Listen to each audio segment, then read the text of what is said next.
Hey guys, what is up? Kevin Cage back with another daily cryptocurrency video. Welcome to the channel. Like and subscribe if you like what we see, and let's get right into the information today. So, in the past hour, we just saw a massive drop for XRP.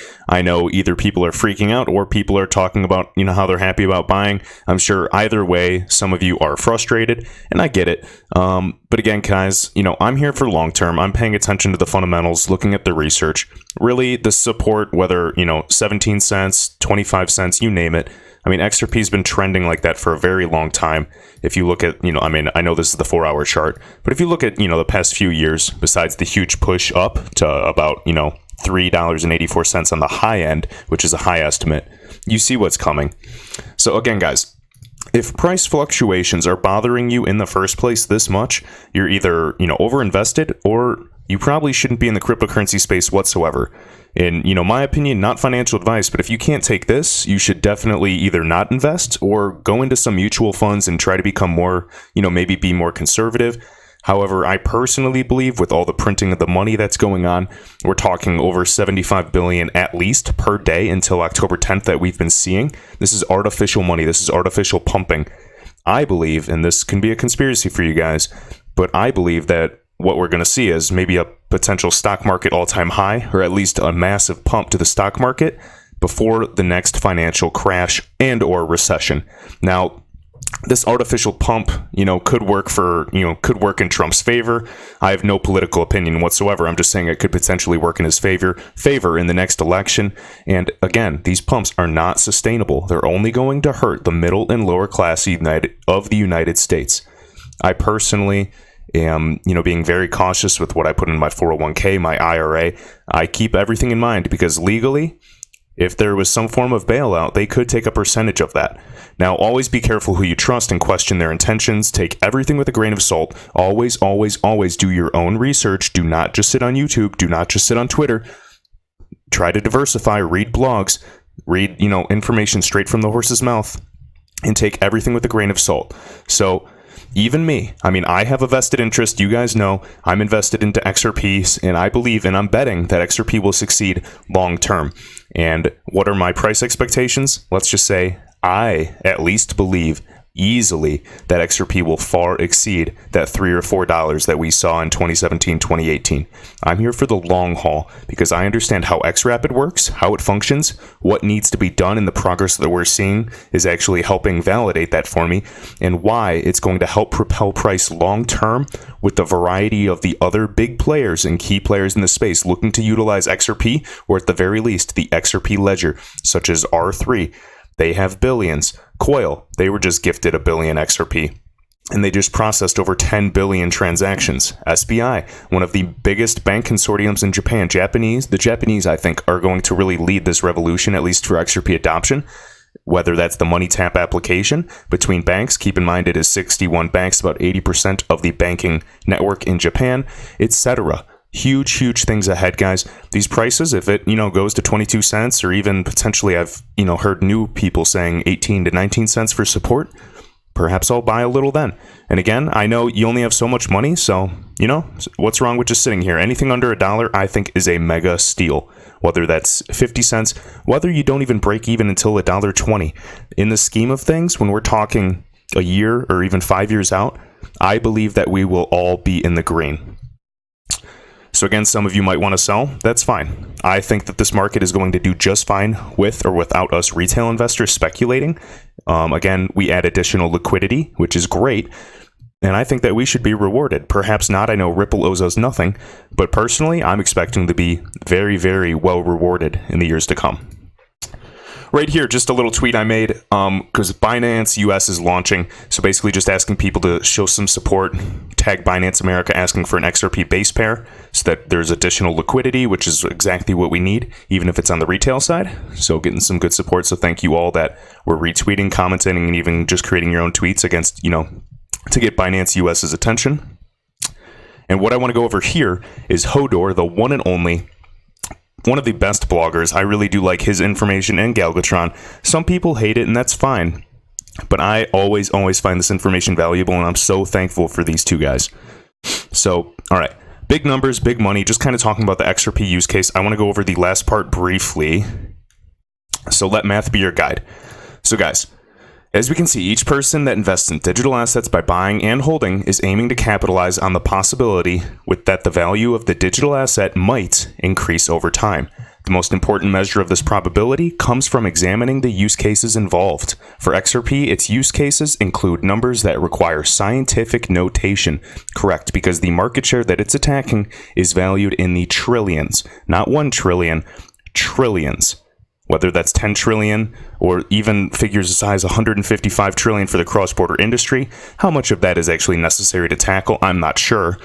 And then you can, consider the foreign exchange market, the Forex market, and that's also trillions a day as well. So huge things along with that. Coils attacking web monetization. There's just so much money in the world. I think many projects will succeed. I'm trying not to be too much of an XRP loyalist, but fundamentally, I think XRP stands the best chance for at least mass adoption on the settlement layer, where people will be using these applications, or the banks will be using these applications on the back end, and we won't even be aware of it. But it's going to really streamline the Internet of Value. So, okay, let's see. There's a few things I want to go over. Of course, ILP, which I talk about in every video. Interledger Protocol, which will help bridge ledgers along with value. We have the XRP, actual cryptocurrency or digital asset. We have this running on the XRP ledger, which is superior for a number of reasons. And then also, I'm curious what kind of smart contract applications will be created. I know Corda is working very well. I'm not sure how active Codius is at the moment, but right now I'm just happy that Ripple, the company, is focusing on creating all of these corridors. Again, even Crypto Addy made a good point that MoneyGram, and I know Ripple owns 10% of them, has 22,000 corridors. So forget opening one corridor at a time. We have access to a bunch, and then consider Earthport as well. That is a strategic move right there. All right. So again, guys, for example, let's just say it was 1 trillion. So right now we have 43 billion XRP circulating. This is not a price prediction. These numbers are BS, but just for an example, if we did capitalize on 1 trillion for that, market capitalization, if you decide to measure XRP in terms of market cap, which I do not, let's just say 43 billion circulating supply with the $1 trillion market share, that's over $23 per XRP right there. And I know that might not be much to some of you 589ers, but to the everyday people, that is a significant return on your investment. Now, let's just say, in actuality, like I covered, the true circulating supply is a lot lower because many people are hoarding it. Some people have lost it. Founders are holding it. Ripple holds a portion. Different people have been gifted amounts to hold.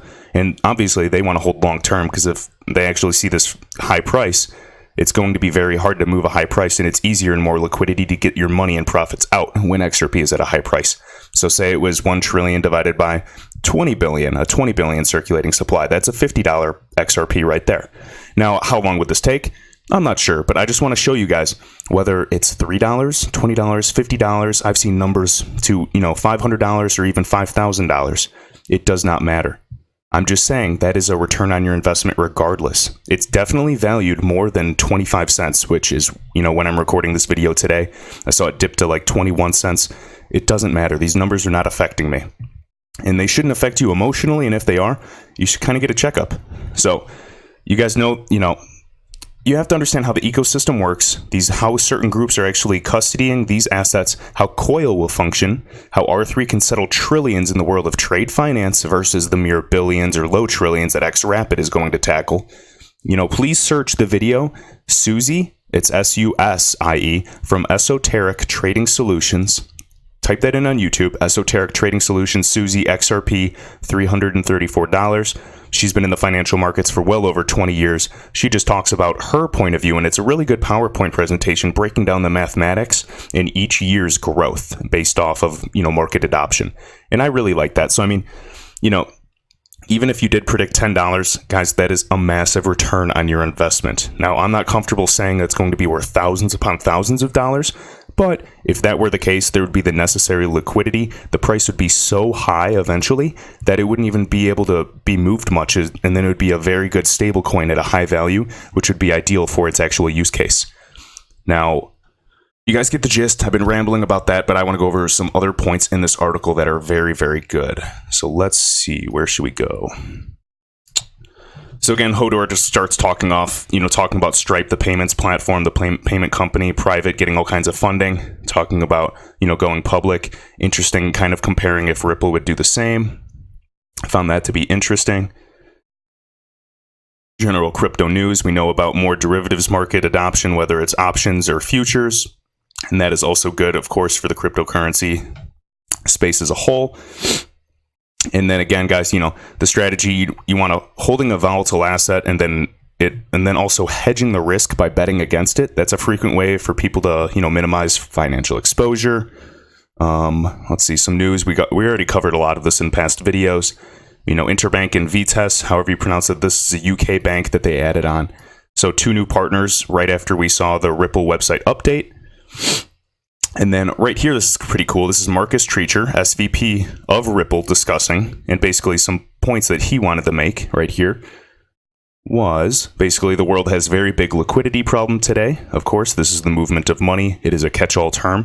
And what's happening is that companies and banks, of course, as we've been saying, have to maintain trillions of dollars in overseas assets. Now, what that means is they have to hold trillions of dollars that totals trillions of dollars, basically billions, millions, trillions in other countries in that other type of fiat currency.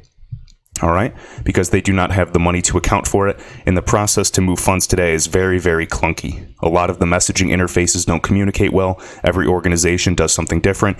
Money is lost. And oftentimes when it is lost, the banks actually have to, do some form of manual intervention to find it. Now, another thing is when these funds are overseas, so say the United States has a correspondent banking partner and they have a pre-funded account sitting in, let's say, Japan, even though there's high liquidity pretty much between the Japanese yen and the US dollar.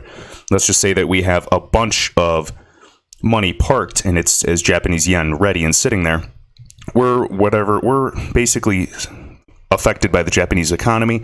There's capital costs associated with that, any inflation per se, especially in other underdeveloped countries like Argentina, where their inflation is through the roof. And imagine just having $100,000 USD sitting, and we transferred it into the Argentina peso or the Argentine peso, and then the inflation goes through the roof. We're losing that value day in and day out, and our money is losing purchasing power. So there's all kinds of things going on with this. Again, the big tier 1 banks, they don't seem to mind it, but these tier 3 banks, these lower guys, are being hit, and it's not a level playing field. It's really only for the big guys. And so that's why you hear all these terms about creating a level playing field. All right.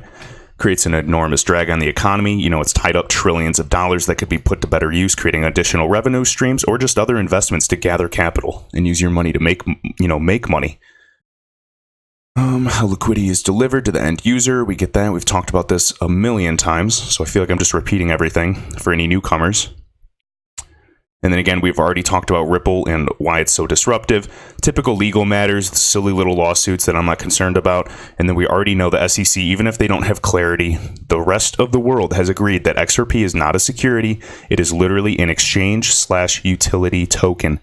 Their confirmation is already there. And once the XRP, once the United States agrees, if they don't, the United States will be left behind. I feel like there's already been plans within plans on the back end, so I'm kind of curious what they're waiting for, if they're trying to time it with some type of market crisis. But again, that can be a conspiracy. This is not financial advice. This is one man's opinion. So let me know your thoughts. Instarem, we know, is an XRapid partner, which is great, especially services in the Canada we've heard about. And then this is the last thing I wanted to cover, and I thought this was really cool. So this is just XRapid tracking. So I've known this for a while, but for some reason, it just really brought this to mind. So basically, one of the community members actually dedicated themselves to identifying and tracking all of the XRapid transaction volume. So he's keeping track of destination tags. He's finding patterns within patterns, and it's really, really cool. So he's updated his technical approach to sort through the payments, filter them, to get data sets of XRapid transactions. And it's really cool, so I highly recommend it. This is on Twitter at HMATEJX. Now, if you don't have a Twitter, or say, you're older and you don't care about social media, I do recommend you might want to get a Twitter if you're invested in XRP and just follow, a few XRP people, because we're always posting the most accurate news articles. We're in a community. We can see everything. And honestly, it's the new medium. It's much better than Reddit, in my opinion, for threads and interacting and messaging people and just kind of getting answers. So highly recommend that. And again, this is the gentleman that does XRapid transactions. And the cool thing is, since Mr. Hodor, his blog is here on Coil, and I'm watching this, I'm actually streaming micropayments of XRP to this guy right now. All right. So I pay for Coil. It's $5 a month. But at the end of the day, hopefully I make, $6 in, XRP tips from YouTube channel a month, which helps cover the cost, but not that I'm worried about it because I enjoy investing into the XRP ecosystem, helping these content creators and spreading this information. So if you guys have not checked it out, check out Hodor on coil.com. Highly recommend it. But all right, guys, let me know if you have any questions. I know I'm rambling on at the end, but I just really wanted to talk about the big numbers for XRP. You cannot get caught short term when we have not even seen the level of adoption required for price appreciation. We have not even gotten to the point where there's regulatory clarity, which has been, at a standstill, honestly, for those of you that have been here since the last bull run of, late 2017, early 2018. It's been a while. We've seen a lot happen. And so for those of you that are around, props. I'm not going anywhere. I don't care if XRP went to 1 penny. I would still be here. I'd still be investing. Perhaps I won't make as many videos if there's not as much news. But again, guys, you know where I stand. So thanks so much, and I'll see you in the next video.